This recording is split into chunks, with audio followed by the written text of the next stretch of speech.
Okay, night 3 of reading from Grigori's solution out of Fearless Magics, and I'll just continue. The stay of a night had become several nights, and then had become a long-standing arrangement where the boy spent a certain number of hours a day and some nights with Adolphine.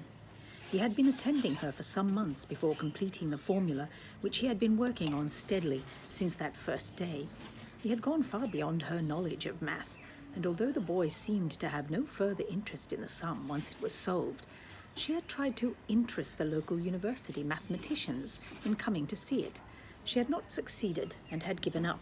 Then, by chance, a photograph of the blackboard taken by her piano tuner had been shown to Hugh MacLeod. Adolphine's voice was warm when she spoke of the Scotsman, who had phoned her initially in some excitement before coming to see her to make a recording of her story and to take his own photographs. He had been very excited, saying that he thought some of the boy's math was so original that it might involve a new number. At least the boy and her grandfather, for he had by then got the whole story out of her, were likely to be famous. Not that Grigori would be much interested or impressed by fame, and my grandfather had gone beyond the care of such things, Adolphine told me sadly. The boy's greatest pleasure was to sit with her on her porch swing and drink her homemade lemonade.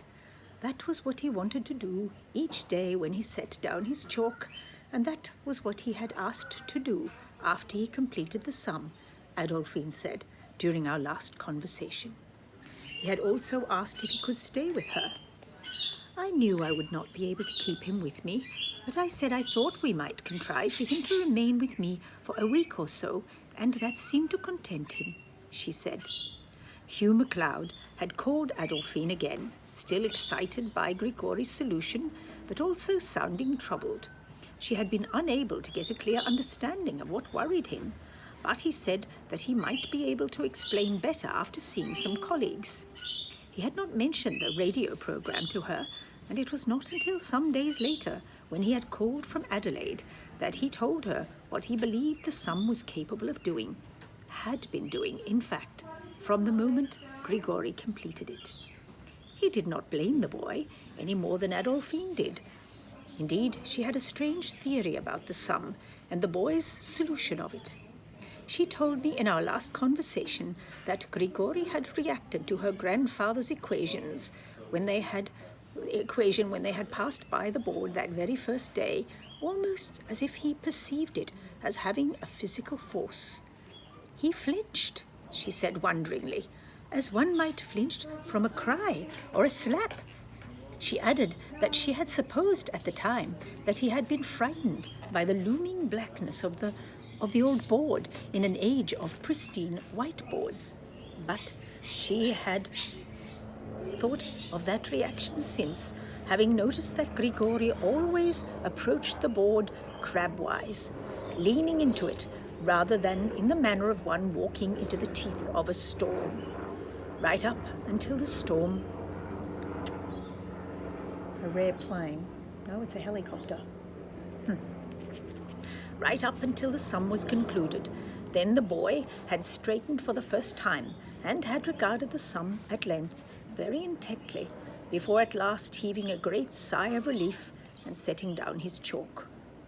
It sounds silly and fatuous, but I can't help but feel that Grigori had been trying to solve my grandfather's equation of rage ever since he saw it, in order to silence it, Adolphine said, more to herself than me.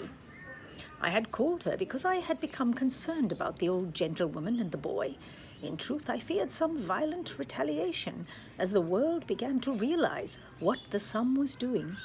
Certainly the first generalized reaction after disbelief was a kind of mad rage, and I had been afraid that it would require a victim. I had tried, when suggesting Adolphine not answer the phone and move to a hotel or even to one of the houses nearby, vacated by people who thought they could flee what could not be escaped, not to frighten her. But Adolphine was extremely bright and understood what I left unsaid as well as what I was saying. She cut me off gently, assuring me that no one seemed to realize that her fat, gentle Grigori was the terrible, evil genius that had come up with Grigori's solution. I might have guessed as much.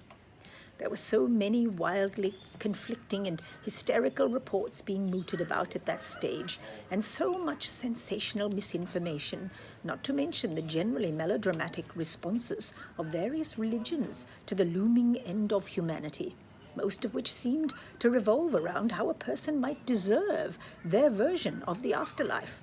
And it was to happen so swiftly.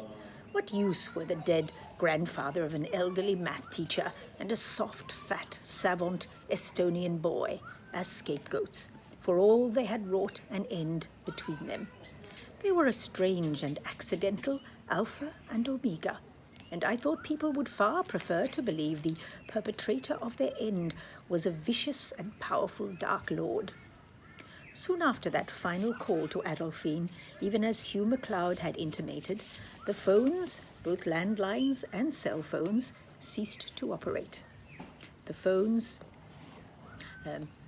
television stations shut down, and soon after the power went out. There had been wild and incendiary talk of the some being an act of war, hot or cold, the successor to other attempts by humanity to annihilate themselves.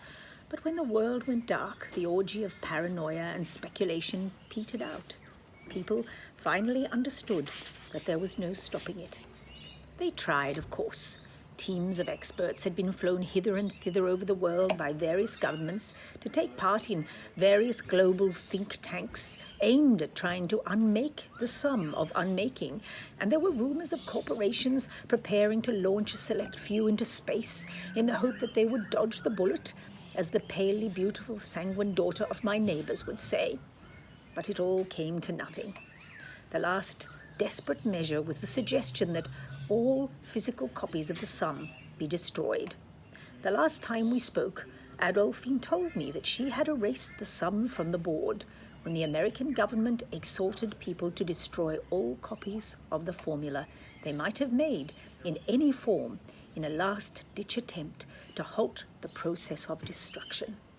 That was after the astronomers began seeing the winking out of distant stars, or, as one woman put it, quoting a children's film, the approach of the nothing.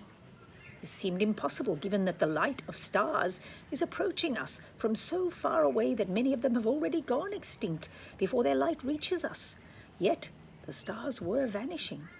I witnessed it myself through my telescope, and they continued to be quenched even after the purging of Grigori's solution. Because, of course, even if every single copy that had been made was erased, and how could that be ensured in any case? People who had seen it could not unthink seeing it, unremember it.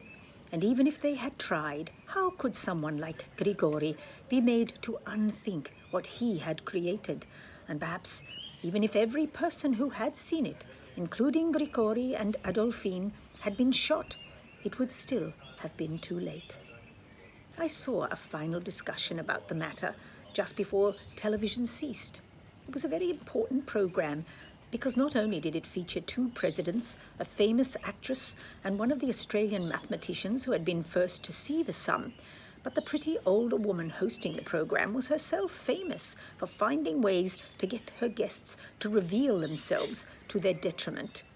I believe she honestly thought she was going to expose a massive hoax being perpetrated to some nefarious end, until the mathematician told her bluntly that this was no trick or plot. Grigori's solution was at that moment unmaking the world, and there was no use in hiding in a bunker or going to the top of a mountain or flying in a plane. There was no safe place because everything was going to cease to exist. Not just humanity or all the creatures that lived and could die, but all inanimate matter too. The bunker and the mountain and the plane, as well as every blade of grass, every grain of sand, all would cease to be in the same instant.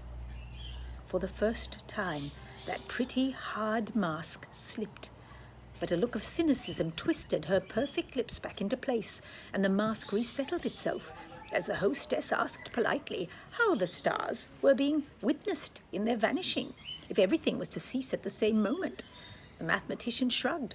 I fancy he was beginning to wonder why he was wasting his time in trying to explain anything, but he only said that it would require complex esoteric math to be properly explained.